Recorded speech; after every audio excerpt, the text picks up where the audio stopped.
Alright everyone, hello and welcome to episode 8 of my Blackburn Rovers Football Manager 2017 career mode. I've made some changes to my microphone. Hopefully it now means that I've gotten rid of the really weird high-pitched noise in the background. Let me know whether you think it's improved, and let's head straight in.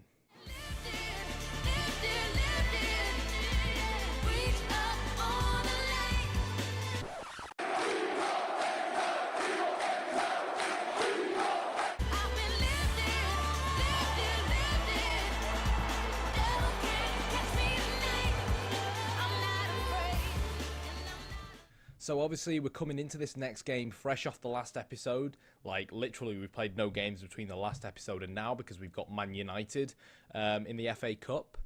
Now we got knocked out of the Carling Cup early on and I feel like that really helped us focus on the league. So I'm not really too bothered about getting Man United in this fourth round of the FA Cup because if we lose, we lose. And I believe the game's at Ewood Park as well. It is, which means we get some ticket money. So if we lose, at least it allows us to concentrate on the league where we are currently top of the league somehow, miraculously, despite being relegation candidates. Transfer-wise, I kind of cocked up. I wanted to bring in this lad on loan from Everton. I liked him because he looked somewhat versatile in a sense that like he can play centre-back and right-back, and they've kind of been positions where from time to time we've kind of been lacking a little bit of extra depth and quality, particularly right-back, but my scouts weren't 100% sure on him, so I wanted to bring him in, and I'm not sure if I can actually show it to you, but there is actually an option for a future fee, because I thought if he ends up being decent, then I'll sign him. The problem is, though, that I accidentally chose mandatory future fee rather than optional future fee, which I think means, unless he decides he doesn't want to come to the club, which isn't likely if we get promoted, he is probably going to decide he wants to come to the club, because I've already offered him a contract, he more than likely is going to end up joining us come the end of this season. He's only 22. I feel like he can develop. If he can maybe get around 12 crossing, he might actually end up being a relatively decent right back. And obviously he's back up at centre back. The only problem for me is that when we do get promoted, he's going to be nowhere near good enough for the Premier League. So it could just end up being a really, really dud of a signing. So we'll have to see what happens with that. Tried to sign Carlos Alenia, who's a player that someone recommended in the second episode. Unfortunately, even though Barcelona accepted our offer for him, it seems like he's going to London. Gordon Gray is currently in talks with Burton Albion. Obviously, he joined us this summer, but he's not really had much game time, and all he's doing is moaning, so might as well let him go. Young Connor Mahoney, I've decided to send him out on loan to Millwall, simply because, to be fair, he's a great player. He's got bags of potential, and there's only so much, despite Blackburn Rovers' decent training facilities, that I can do for him to try and get that extra bit of oomph, that extra bit of juice out of him to try and turn him into, I guess, a Championship Premier League standard player. So I've sent him over to Millwall in League One, and they've promised he's going to be a key player, I think they have. So hopefully he'll start getting appearances there. Rankin Costeo, he's like a really well-rated kid. He's very versatile. I've got no idea why loads of Premier League teams are after him. He's 17, but he's kind of fast, but like his technical stats are shocking. I don't know really. West Ham want to give us 150k for him. They can have him as far as I'm concerned, because he's never gonna get a pro deal with us, as far as I'm concerned, under my management. And there's been the odd transfer here and there as well that obviously you guys can't really see on screen. To be fair, it's been like 3 or 4 days since I played this save, so I can't 100% remember who I went in for and who I didn't. Obviously, Ben Marshall, kind of important part of our team, very versatile player. Most of the time, he plays right back for us. He signed a new contract early on in the season where he has a release clause of £9 million, I think it is, a £9 million release clause. Now, we've had some Premier League teams come in for him, and the highest offer I'd say was this offer from West Brom, where they offered us £7.5 million with a £3.9 million initial fee, £1.2 million over 12 months, da-da-da-da-da. Now, if I wasn't top of the league, I would probably let go of him, because on paper, I could rebuild our squad for the championship to be able to compete in the championship pretty well with that sheer amount of money, depending on how much the owners give back to me. But because we're top of the league, because my management is going fine at the moment, and we've got 1.5 million, I don't really feel like I need to chop and change much. So I really don't want to try and disturb the synergy in the squad at the moment. I just hope that it doesn't end up being a decision that I live to regret come the end of the season if form does start to dip and we don't make automatic promotion. A player we're going in for, though, is Nana. We're going to be bringing him on loan. Again, Scout's not entirely sure. He potentially looks really, really good. But chances are his attributes aren't really going to be on the top end of these ranges. But we'll bring him in on loan. We need more centre mids. And what's even better is that I've managed to stick in a cheeky... well, it's not coming up here. I'm not sure if Man City have accepted it yet. But there it is. 150k optional future fee. So if this lad actually ends up being pretty decent and performing pretty well for us, if most of his attributes are on the upside of these ranges that my scouts have kind of guessed, then he could actually end up being a half-decent Premier League signing for us if we do end up getting promoted. If not, we'll push again in the Championship and try and secure automatic promotion next season, and he could potentially turn out to be a pretty decent Championship player. But that's pretty much it for now. Like I said, I don't want to disturb the synergy of the squad too much. And now we have a game against Man United, against Mourinho's Man United, at home. Am I looking forward to it? Not really. Am I expecting to win? Not really.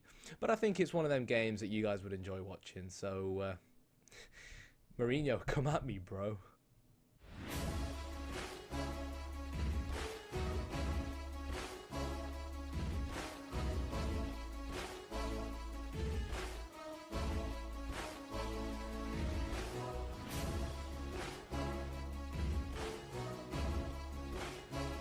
Alright, here we go. Ewood Park, Blackburn Rovers against Man United. Now, once upon a time, I'm not going to lie, there was a fair rivalry between Blackburn Rovers and Man United. You know, Blackburn and Manchester, not really too far apart. And obviously, you go back to the early 90s, where both sides were basically amongst the strongest teams in England.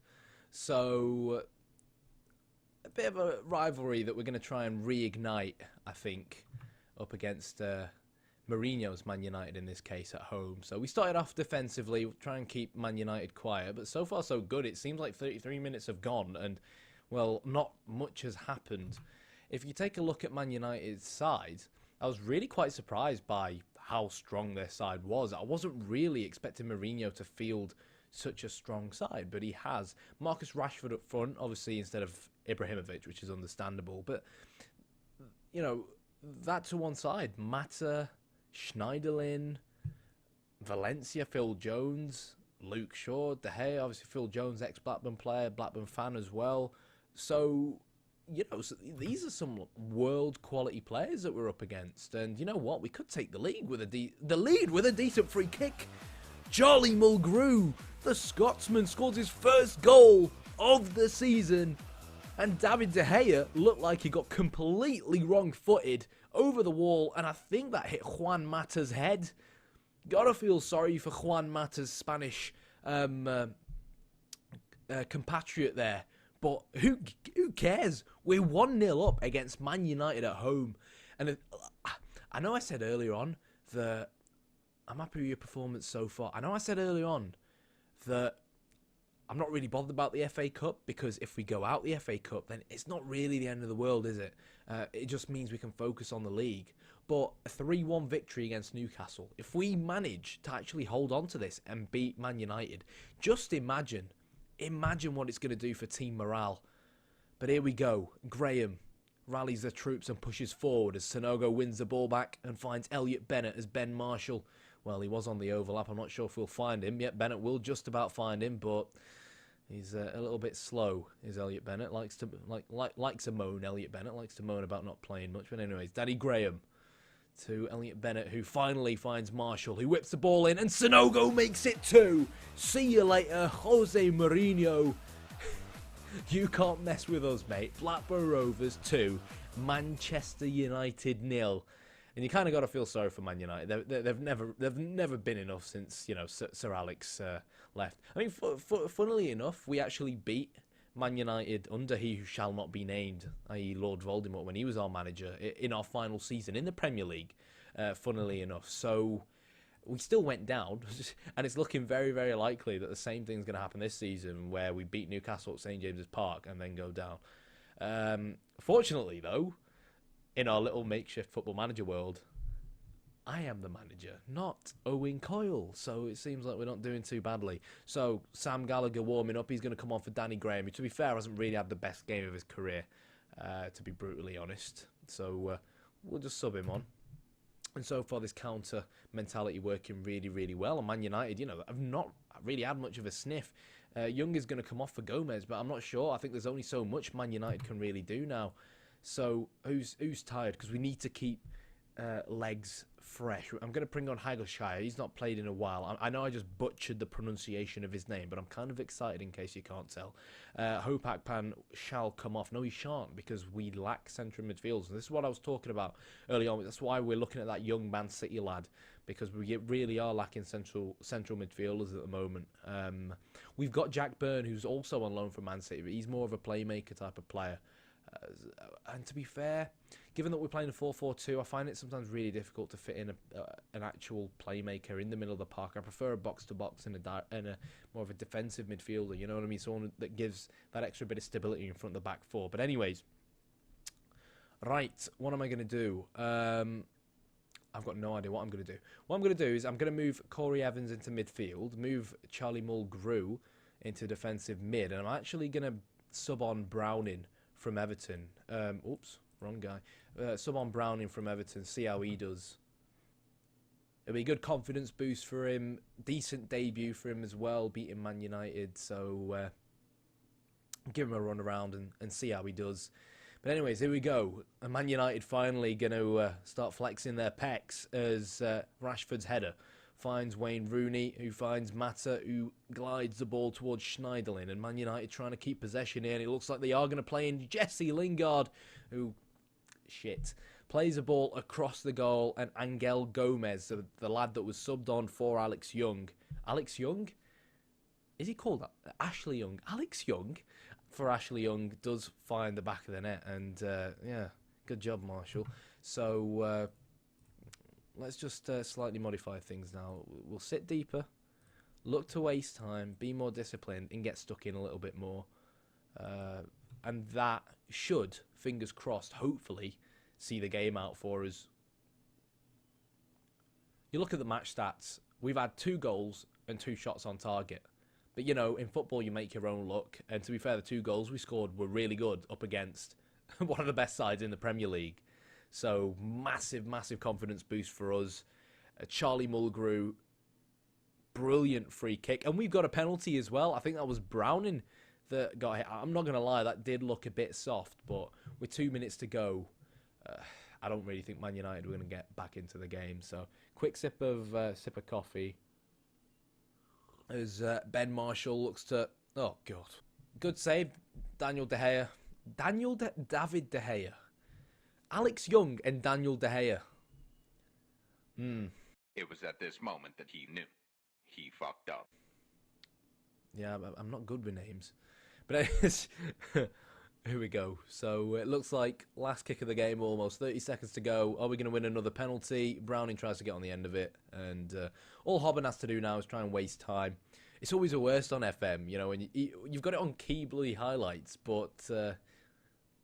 it always insists on showing you like the last 10-15 seconds of a game, and you're not sure whether it's going to be some really random last-minute goal or not. But solid stuff from the lads. Man United, typical Mourinho-esque fashion, getting pissed off, giving away all these free kicks, and all we'll do is just keep possession and show them who's boss. Schneiderlin picks the ball up. Not quite sure what that Fergie time was all about, but who cares? We've just beat Man United. Tell everyone they did well. That was really special, lads. Well done. Ben Marshall as well. Transfer offer came in for him. I said, nah, I want to keep him. He's not a phenomenal player, but again, given that we're top of the league, I don't really want to disturb it. We've just beat Man United. I've got something special.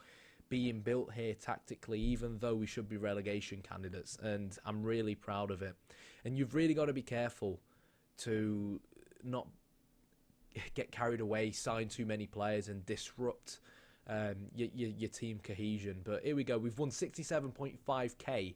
It actually makes me wonder how much money we actually made off ticket sales. It says this month almost 700k, and last month we're only in the 9th of January and we made almost that amount of money. So I assume that's come from more ticket sales. Sorry about that. Just as you haven't noticed, Alex Young and Daniel De Gea, I am having brain farts at the moment, but we made 144 grand on its own just from that one FA Cup game against Man United. It must have been televised, but yeah, it was televised. So we got put on television as well. So that extra financial boost, massive for a club like us, who are continuously making a loss. Our financial status is insecure, but you know, what do you expect us to do? If we can push to the Premier League and get the TV money coming in, as much as I hate our owners, I'm more fussed about my job rather than the owners.